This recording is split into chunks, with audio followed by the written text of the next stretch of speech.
அந்த வேளையிலும் பார்வோனிடமிருந்து எந்த அசைவும் தெரியாததால் மோசே திரும்ப ஒரு வாதையை கட்டவிழ்த்தான்.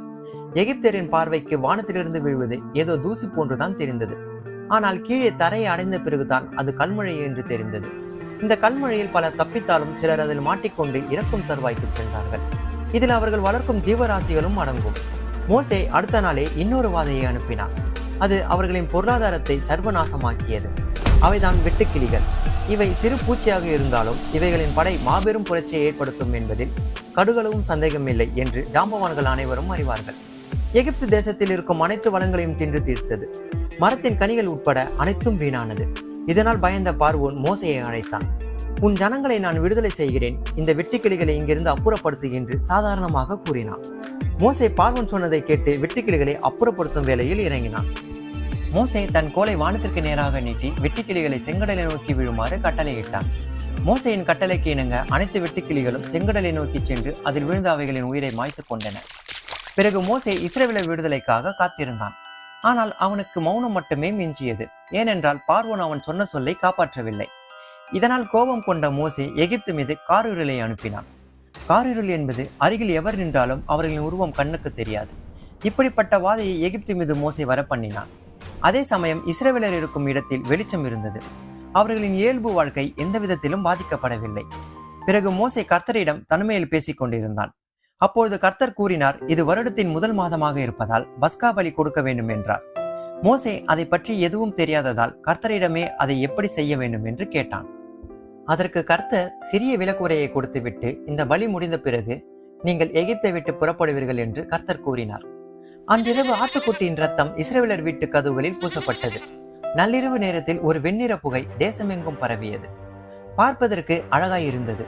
ஆனால் அழகில் தான் ஆபத்து இருக்கும் என்பது போல் அந்த புகையானது ஒவ்வொரு வீட்டிலும் உள்ள முதல் பிள்ளைகளை கொன்றது. அதாவது ஆட்டுக்குட்டியின் ரத்தம் பூசப்பட்ட வீடுகளில் இந்த புகை போகவில்லை. தேசத்தின் அமைதி கெடுவது போல் ஒரு அலறல் சத்தம் கேட்டது. அப்பொழுது நள்ளிரவு என்பதால் சத்தம் 4 திசையிலிருந்தும் வருவது போல் இருந்தது. ஆனால் இந்த அலறல் இங்கு மட்டும் கேட்கவில்லை, பார்வோன் வீட்டையும் தாக்கியது. ஆம், பார்வோன் முதல் குழந்தையும் இதில் இறந்தது. எகிப்து தேசம் முழுவதும் கண்ணீரில் நிரம்பியது. அப்பொழுதுதான் பார்வோன் இது கர்த்தருடைய கோபம் என்று புரிந்து கொண்டான். சிறிது நேரம் சுயநினைவை இழந்தவன் பிறகு சுதாரித்துக் கொண்டு சுயநினைவுக்கு வந்தான். மறுநாள் அரசவை கூடியது. பார்வோன் மோசையை அழைத்தான். மோசே சிறிது நேரத்தில் அரண்மனைக்கு வந்தான். எப்பொழுதும் போல் மோசே தான் முதலில் பேச ஆரம்பிப்பான் என்று அனைவரும் நினைத்தார்கள். அவர்களின் நினைப்பிற்கு எதிர்மாறாக பார்வோன் முதலில் பேச்சை தொடங்கினான். நீ உன் ஜனங்களை கூட்டிக் கொண்டே கர்த்தரை ஆராதிக்க செல்லலாம். அவர்களுக்கு தேவையான பொன்னையும் வெள்ளியையும் நீங்கள் எடுத்து செல்லலாம். கர்த்தருக்கு தேவையான பலிகளை கொடுக்க மிருக ஜீவன்களையும் நீங்கள் அழைத்துச் செல்லலாம் என்று உடனே கட்டளை பிறப்பித்தான். அவ்வாறே மோசே இஸ்ரவேல் மக்களை கூட்டிக் கொண்டு சென்றான். அவர்களின் பயணமானது எல்லோரும் பயணிக்கும் பாதையை அவர்கள் தேர்வு செய்யவில்லை. அதற்கு பதிலாக பாலைவன பாதையை அவர்கள் தேர்வு செய்தார்கள். ஏனென்றால் அவர்களை தாக்க நிறைய பேர் வரக்கூடும் என்பதால். ஆனால் இஸ்ரவேலருக்கு தெரியாத ஒரு ரகசியம் அவர்களை பின்தொடர்ந்து கொண்டிருந்தது. அது வேறு யாரும் இல்லை, நம் கர்த்தர் தான். பகலில் அவர்களுக்கு மேக ஸ்தம்பங்களாகவும் இரவில் அக்னி ஸ்தம்பங்களாகவும் தன் ஜனங்களை வழிநடத்தி சென்ற ஒரே தெய்வம் கர்த்தர். அவரின் அன்பை விவரிக்க வார்த்தைகள் போதாது. இந்த வேளையில் பார்வோன் அரண்மனையில் சூடான விவாதம் நடந்து கொண்டிருந்தது. நம் அடிமைகளை விடுவித்தது தவறு என்று ஒருவன் கூறினான். இன்னும் சிலர் பெரிய இழப்பு நம் தேசத்திற்குத்தான், இஸ்ரவேலருக்கு இல்லை என்றான். நீங்கள் அவர்களை போகவிட்டது தவறு என்று சுட்டிக்காட்டினார்கள். பார்வோன் கோபம் அதிகமானது. தன் மகனை இழந்த கோபம் அவனை பைத்தியமாக்கியது. எகிப்தின் முழு படையையும் கூட்டிக் கொண்டு இஸ்ரவேல் மக்களை அழிக்கச் சென்றான். இது எதுவும் அறியாமல் செங்கடல் முன்பு ஓய்வெடுத்துக் கொண்டிருந்தார்கள். அப்பொழுது தூரத்தில் பார்வோன் படை வந்து கொண்டிருப்பதை ஜனங்கள் பார்த்துவிட்டு மோசையிடம் புலம்பினார்கள். பிறகு மோசே கர்த்தரிடம் கேட்டான். கர்த்தர் பார்வோன் படைக்கும் இஸ்ரவேலருக்கும் நடுவில் ஒரு அக்கினி கூடை வரைந்தார். பார்வோன் படை திடுக்கிட்டு பயந்தார்கள். ஆனால் அதை அவர்கள் வெளியில் காட்டவில்லை. பிறகு அந்த இடத்தை சுற்றி கொண்டு செல்லலாம் என்று முடிவெடுத்தார்கள். பார்வோன் படை சுற்றி வருவதற்குள் இஸ்ரவேல் ஜனங்களை வழிநடத்தி செல்ல மோசே கர்த்தரிடம் மன்றாடினான். அப்பொழுதுதான் கர்த்தர் ஒரு பதிலை மோசேவுக்கு கொடுத்தார். அதை கேட்டவன் நடுநடுங்கி விட்டான். ஏனென்றால் வரலாற்றில் இப்படி ஒரு காவியத்தை யாரும் படைத்ததில்லை. பிறகு கர்த்தர் கூறியபடி அந்த காவியத்தை படைக்க ஆரம்பித்தான். தன் கோலை செங்கடல் முன்பு நீட்டி கடலை 2ஆக பிரித்தான். மக்கள் அந்த அதிசயத்தை மெய்மறந்து பார்த்து கொண்டிருந்தார்கள். மோசே ஜனங்களை அழைத்தான்.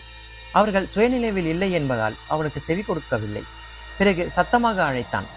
அதன்பின் தான் அவர்கள் சுயநினைவை அடைந்தார்கள். பிறகு மோசே தன் மக்களை கூட்டிக் கொண்டு செங்கடல் அருகே சென்றான். அவர்கள் அந்த பாதை வழியாக நடந்து செல்லும் போது அவர்களின் பார்வை தற்காலிகமாக மூடப்பட்டது.